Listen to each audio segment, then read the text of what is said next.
현미예수님, 오늘은 연중제 33주간 수요일입니다. 성부와 성자와 성령의 이름으로 아멘. 오늘 복음 말씀은 탤런트의 비유는 아니고 미나의 비유인 거죠.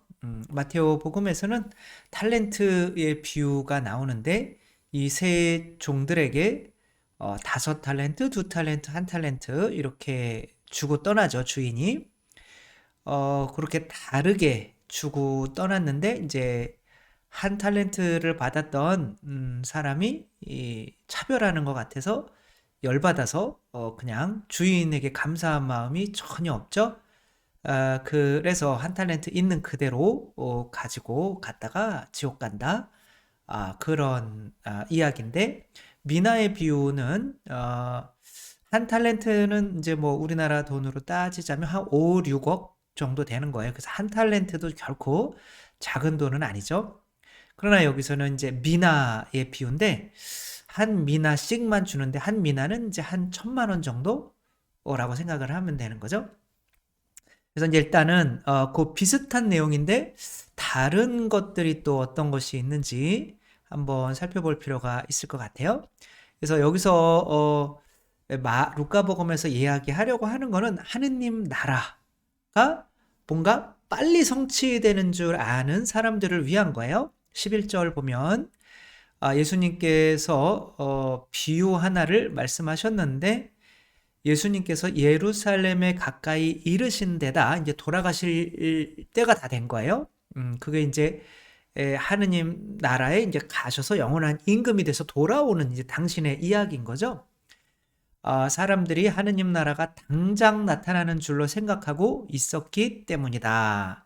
근데 그 하느님 나라가 당장 이루어지는 줄 아는데, 예수님께서 죽으셨다가 예루살렘으로 올라가시는 게 이제 죽으시러 가는 거잖아요. 죽으셨다가 한 미나를 우리에게 놓고 가신 거죠. 근데 그 미나를 가지고 우리가 어떻게 살았느냐에 의해서 구원이 결정이 된다라고 하는 거죠. 그러니까 똑같이 종들이 뭐 10미나를 벌기도 하고 뭐 5미나를 벌기도 하고 뭐 2미나를 벌기도 하고, 근데 이제 한 미나를 가졌던 사람은 어떠한 상황이냐면, 그러자 주인이 이 악한 종아, 내가 내 입에서 나온 말로 너를 심판한다. 내가 냉혹한 사람이어서 가져다 놓지 않은 것을 가져가고 뿌리지 않은 것을 거두어 가는 줄로 생각했단 말이냐. 그러니까 감사가 없어서, 하나님께 대한 감사가 없어서. 근데 이 미나라는 것은 예수님이 예루살렘에서 돌아가시면서 우리에게 주시는 구원인 거죠. 그러니까 성령, 성체 뭐 이런 거라고 이렇게 보시면 돼요. 그래서 내 살과 피를 먹고 마시지 않으면 영원한 생명을 얻을 수 없는데, 살과 피를 먹고 마신다고 구원받는 거는 아니다라는 거거든요. 그러니까 성체가 목적이 아닌 거죠. 성체는 한 미나인데 물론 그걸 먹으면 구원이 되는데 그게 금방 이루어지는 게 아닌 거죠. 그 이야기를 하는 거죠. 그래서 마지막 때 이제 예수님께서 임금이 되러 가시는 거예요. 그래서 여기서는 조금 더 자세히 그 10, 10, 14절, 13절 보면 어떤 귀족이 12절 보면 어떤 귀족이 왕권을 받아오려고 먼 고장으로 떠나게 된 거야. 이게 이제 예수님 돌아가시는 거를 의미하는 거죠. 그러니까 왕권을 받아오려고 떠나시는데 한 미나씩 주고 가시는 거죠. 이게 당신의 살과 피인 거죠. 우리 이 최후의 만찬 때 그거를 이제 생명의 양식으로 주고 가신 거죠. 그러니까 그거를 성체를 영하지만 구원을 못 받는 사람들이 있다. 어떤 사람들이냐? 결국에는 감사를 끌어내지 못해서 구원이 또 다른 미나를 내가 벌어들이지 못하는 거지. 그러니까 미나는 한 영혼의 값인 거죠. 그러니까 그 한 영혼의 값을 뭐 10개로 늘렸다면, 나가 이렇게 성체로 구원받았으니 나도 다른 사람들에게 내가 죽어서 땅에 묻혀서 많은 열매를 맺는 거죠. 그 열매가 바로 내가 구원한 영혼들이 된다고 볼 수가 있는 거죠. 근데 이제 여기에서 이 왕권을 또 받으러 갔는데 되게 복잡해요, 내용이. 왕권을 받으러 갔는데 이 종들이 아니고 또 백성들이 있어요. 그 백성들은 이 귀족이 이 왕권을 받지 못하게 예수님의 제자가 안 된 사람들인 거죠. 그러니까 예수님의 제자들이 있고 예수님의 제자들은 분명히 미나를 받아요. 근데 그 미나조차 받지 않는 사람들이 있는 거예요. 그래서 27절에 보면 그리고 내가 저희들의 임금이 되는 것을 바라지 않은 그 원수들을 이리 끌어다가 내 앞에서 처형하라. 이것은 교회에 들어오지 않은 사람들인 거죠. 그러니까 교회에 들어오지 않은 사람들. 그러면 일단은 어떻게 하면 교회에 들어갈 수가 있는가라고 하는 거죠. 그 교회에 들어가려면 일단 내가 그분의 종이 되어야 하는 거죠. 그러니까 그분의 종이 된다는 고백이 뭐예요? 그분을 주님으로 인정하려면 내가 가진 모든 것은 당신 것입니다 라고 봉헌하는 게 있어야겠죠. 그래서 에덴 동산에서 일단은 아담과 하와가 동물들에게 이름을 지어주는 일까지 하지 않으면 구원을 못 받는데 거기까지 가기 이전에 이미 선악과를 바치며 당신이 주님입니다 라고 고백하는 일이 있어야 되는 거죠. 이것이 내가 주님의 종으로서 생명나무 그 한 미나를 받는 조건인 거죠. 그래서 야곱으로 치면 불콩죽을 야곱이 에사우한테 주죠. 그럼 에사우가 그 껍데기를 이제 야곱에게 주는 거예요. 이 불콩죽이 그냥 단순한 불콩죽이 아니라 이게 지금 하느님 나라의 상사권, 상속권, 장자권과 맞바꾸는 거란 말이야. 그러니까 우리가 바치는 이제 11조, 아브라함은 11조를 내고 이제 하느님의 축복을 받죠. 근데 그런 것처럼 우리가 이 에덴 동산에서 바치지 못했던 그 선악과가 바로 여기서는 불콩죽이겠구나. 그래서 내가 예수님이 이제 왕으로 가시는데 예수님이 내 주님입니다. 임금님이십니다. 라는 걸 고백하는 게 있어야 되잖아요. 그래서 제가 항상 이야기하는 거지만 왜 평일미사에는 다만 예수님이 그 한 미나를 받는데 그 1,000원도 안 내며 물론 뭐 교무금도 내고 뭐 감사원금도 내는 거지만 그 미사 때 하는 그 느낌이랑은 다르거든요. 어쨌거나 그렇게 내가 뭐 저로 따지자면 제가 이제 신학교에 들어가는 거죠.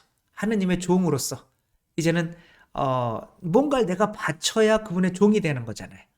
그렇게 근데 신학교에 들어간다고 해서 구원받는 신부가 되는 것은 아니라는 거죠. 그래서 여기서 뭐를 이제 끌어내야 되냐면 그 종은 감사하는 마음이 없었잖아요. 그래서 감사하는 마음을 끌어내야 되는 거죠. 내가 더 준 게 아니라 내가 불콩죽을 더 준 게 아니라 그분의 장자권은 바로 그분의 생명이었다는 거. 그래서 제가 성체를 영할 때 그래 너 나한테 많이 줬니? 난 너한테 다 줬다. 이렇게 말씀을 하실 때 그래 내가 준 거는 그분의 생명에 비해서는 이 죽 한 그릇에 불과하구나. 난 아무것도 그분께 실제로는 준 게 없구나. 이 불콩죽조차도 그분이 나한테 맡겨놓으신 것을 조금 돌려드리는 거잖아요. 그러니까 그러면 내가 그분을 위해서 뭔가를 또 해야 되지 않을까라고 하며 야곱이 이렇게 지금 베텔 축복을 받았으면 이제 하느님 성전에 들어온 거죠. 그렇다면 그것으로 끝나는 것이 아니라 그 성전 안에서 살 수 있는 자격이 있다는 것을 증명해내야 되는 거죠. 그것이 바로 미나를 불려가는 일인 거죠. 영혼을 불려가는 일인 거죠. 열매를 맺게 하는 일인 거죠. 이분은 율다 셰프 알리 아빠르라고 하는 분인데 2000년 당시에는 28살이었고 카자흐스탄 출신 노동자 우리나라에 와서 일하시는 분이었는데 근데 이제 관광 비자로 뭐 이제 취업 비자가 쉽지 않은가 봐요. 관광 비자로 와가지고 3개월 관광 비자로 와가지고 3년째 불법 체류를 하면서 일용직 노동자로 돈을 벌어서 이제 카자흐스탄에 보내서 이제 가족들을 부양하는 그런 가장인 거죠. 그런데 뭐 정말 그 돈이 없어가지고 뭐 그것도 어느 정도 뭐 돈이 있어야 영주권이나 이런 걸 주나 봐요. 근데 이제 그런 게 없어서 한 3년 동안 굉장히 그 뭐랄까 아무튼 마음고생이 심한 상태에서 집에 돌아오고 있는데 집에 불이 난 거예요. 원룸에 불이 나 있어서 이분이 이제 이렇게 사람들한테 다 깨워서 10명을 대피시켰어요. 잠자고 있는 사람들 10명을. 근데 위에 또 아주머니가 계시다라고 해서 3층까지 배관 그 가스관을 타고 올라가서 이제 사람들을 이제 구하려고 했는데 이제 결국에는 그분도 돌아가셨어요. 그러나 이 과정에서 온몸에 이렇게 상처를 화상을 2도에서 3도 화상을 입고 치료비가 700만 원. 근데 이때 불법 체류가 이제 뭐 발각이 된 거죠. 어차피 그런 일을 행하면 병원에 가면 당연히 이제 체류자냐 이제 그렇게 하니까 불법 체류가 이제 들통이 나게 돼서 이제 강제 추방을 당해야 되는 상황인 거죠. 그래서 이렇게 이 몸 때문에 일도 못 하고 그다음에 이제 추방을 다음 달 1일에 추방을 당해야 되고 이제 치료비 700만 원이 나왔고 근데 이런 상황이 될 걸 알면서도 구한 거죠. 근데 너무 안타깝잖아요. 그래서 사람들이 돈을 모아가지고 이 사람을 이제 치료비 700만 원을 대주고 그다음에 이제 쫓겨나는 것에 어떤 이렇게 하니까 이 사람이 그럼 도망가면 어떡하냐 경찰이 그랬더니 사장님이 내가 보증을 쓸게 나 잡아가면 되지 그러면 이렇게 보호해주고 그 다음에는 이제 국민청원을 하고 그 양양에서 있었던 거라 그쪽 이제 강원도 양양 쪽에서 이제 그걸 뭐라 그러죠? 아무튼 우리나라 사람들에게 10명을 구한 사람이잖아요. 이제 그런 청원을 하고 하니까 또 프랑스 시민권 소방관 특채까지 이렇게 이건 뭐냐면 요 사람이 이제 불법 체류자였는데 요 난간에 걸려 있는 아이를 이렇게 올라가서 구해가지고 이제 체류권도 영주권도 얻고 소방관으로 취직까지 나라에서 시켜준 이 일을 이제 말하는 거죠. 그럼 우리도 그렇게 해줘야 되지 않냐? 이렇게 이제 국민들이 다 청원을 하니까 나라도 이렇게 영주권을 이렇게 준 거죠. 이분이 영주권을 받으면서 막 울었다고 해요. 얼마나 참 이렇게 남의 나라 와서 돈 벌면서 이렇게 받는 서러움이 컸겠어요.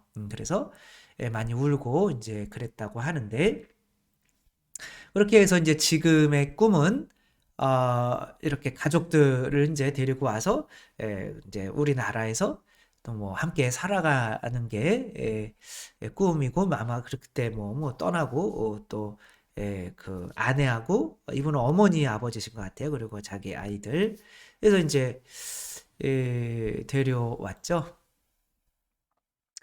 그 666명의 아이들을 구하고 그때 이제 유대인들이 이제 수용소에서 아이들을 이제 이렇게 수용소에 모아놓고 이제 죽일랑 말랑 하고 있을 때 이분이 이제 삽이 다 털어가면서 기차를 6대에 이제 669명을 나눠서 근데 7대째 200명을 또 태웠는데 그때 이제 2차 세계대전이 발발하면서 그 아이들은 이제 영국으로 오지 못하게 된 거죠.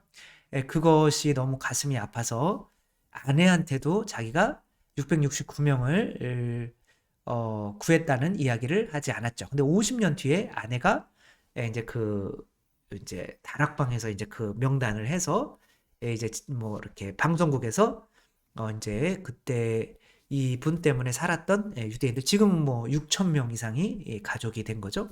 그 사람들이 와가지고 이 사람 때문에 목숨을 구한 사람들 혹시 방청객에 있으면 일어나 보세요. 그랬더니 주위에서 다 일어나는 거죠. 그분들을 찾아가지고 이제 이렇게 한 거죠. 이게 우리가 열매죠. 만약에 에사우의 옷을 입고 에사우처럼 살지 않고 에사우에게 드릴 열매들을 가지고 오지 않았다면 에사우한테 가면서 계속 이렇게 동물들도 보내고 이제 가족들도 보내고 이제 이 열매들을 가지고 그래 그럼 나로 잘 살아왔구나. 그러면 예수님이 내치고 싶어도 그 하늘나라의 백성들이 아니 그 국민청원을 할 거 아니에요? 그래서 이 사람에게 영주권을 줘야 된다. 그래서 신학교만 들어오는 것은 성체를 영하는 거랑 똑같은 거죠. 그분의 법 안에 들어가는 거, 그분의 나라 안에 들어가는 거는 맞지만 거기에서 내가 합당하게 살아갈 수 있는 존재인가를 증명하려면 모든 사람을 하느님 나라 백성으로 볼 줄 알고 그래서 카자흐스탄에서 왔지만 우리나라 사람들 이분이 그래요. 왜 그렇게 발각될 걸 알면서도 구했어요? 그러니까 사람이니까요. 사람이니까. 그러니까 그분은 한국 사람이나 자기 나라 사람들이나 자기를 한국에서도 막 저도 외국에 살아봤지만 굉장히 막 짜증 나거든요. 그렇지만 그냥 사람으로 본 거죠. 그러니까 한국 사람을 사람으로 볼 줄 알면 한국에서 머물 수 있는 자격이 주어지는 거죠. 왜? 나쁜 일을 안 하니까. 근데 이것까지 증명이 되어야 된다는 거죠. 그래서 한 미나만 가지고 있으면서 성체만 영하면서 그래 나는 예수님 들어왔어 나는 구했어. 이게 목적이 아니라는 거죠. 그 성체를 영했다고 하더라도 내 영혼처럼 다른 사람을 소중하게 볼 수가 있다면 죽어가는 영혼들을 구하지 않고 어떻게 나중에 예수님 앞에 나아갈 수 있겠느냐는 거죠. 나중에 심판 때는 성체만 영하다가 단 한 명도 구하지 못했다면 그리고 구하려고 하지 않았다면 이제 하는 예수님 앞에 나설 수 있는 자신이 없기 때문에 이제 우리를 위해서 목숨을 내어주신 그분 앞에서 이제 버틸 수가 없는 거죠. 그리고 아예 성체를 영하지 않은 사람은 그분을 임금으로 인정하지 않는 거니까 이제 이미 끝난 거고. 그렇지만 성체를 영하더라도 내가 그분의 열매를 맺지 못했다면 성교에서 영혼을 구원한 그 열매들을 맺지 못했다면 그것도 영원한 생명을 얻을 수 없게 된다는 거. 또 우리가 너무 심각한 얘기인 것 같지만 실제로는 이것이 우리 영혼 구원을 위해서 말씀해 주시는 진리잖아요. 뭐 하느님이 자비하신데 지옥이 어디 있어요? 왜 지옥을 보내겠어요? 이 세상에서 그냥 잘 먹고 잘 살다 가면 되지. 그렇게 했다면 뭐 이런 비유들을 하실 필요가 없는 거죠. 뭐 그냥 늑대한테 자란 아이나 그래서 사람들을 막 물려고 하는 아이나 여러분 그런 늑대한테 자라서 이 겉모습은 인간이지만 내 자식들을 막 물어요. 먹으려고 그래. 그런 늑대한테 자란 아이를 그대로 여러분 집안에 들이겠어요? 내 아이가 죽는데? 그럴 수가 없잖아요. 그럼 늑대끼리 살아라. 그게 지옥이죠. 그렇기 때문에 지옥도 반드시 있고 그럼 그분 때문에 내가 구원을 받아야 되는데 내가 하느님의 자녀구나. 그러면 다른 사람들도 하느님의 자녀로 볼 줄 아는 그런 것을 증명해 내야죠. 그러면 이제 그때서야 비로소 하느님 나라에 들어가게 되는 거죠. 그래서 오늘 비유 말씀은 예수님의 죽음과 그것을 통해서 우리가 받는 성체와 그 한 미나를 통해서 우리가 또 다른 미나를 어떻게 하면 불릴 수 있고 그렇게 불리지 않으면 결국에는 하느님을 그 생명을 주신 하느님을 자비로운 분으로 여긴 것이 아니기 때문에 그리고 내가 다른 사람도 하느님의 자녀로 볼 줄 아는 눈이 없기 때문에 성체를 영해도 구원을 못 받는다라는 그런 내용이라는 거 생각하며 코로나라 이렇게 성체 안 영해도 똑같네 뭐 그런 분들은 하느님을 주님으로 인정하지 않는 거고 그 다음에는 이제 우리가 그분을 주님으로 인정한다면 내 가족에서부터 또 내 주위에서부터 또 영혼을 구원하는 일에 우리가 이 세상에서 전심전력으로 노력했으면 좋겠습니다. 주님께서 여러분과 함께 전능하신 천주 성부와 성자와 성령께서는 여기 모인 모든 이에게 축복을 내리시어 길이 머물게 하소서. 주님과 함께 가서 복음을 전합시다. 하느님 감사합니다. 성부와 성자와 성령의 이름으로 아멘. 감사합니다. 사랑합니다.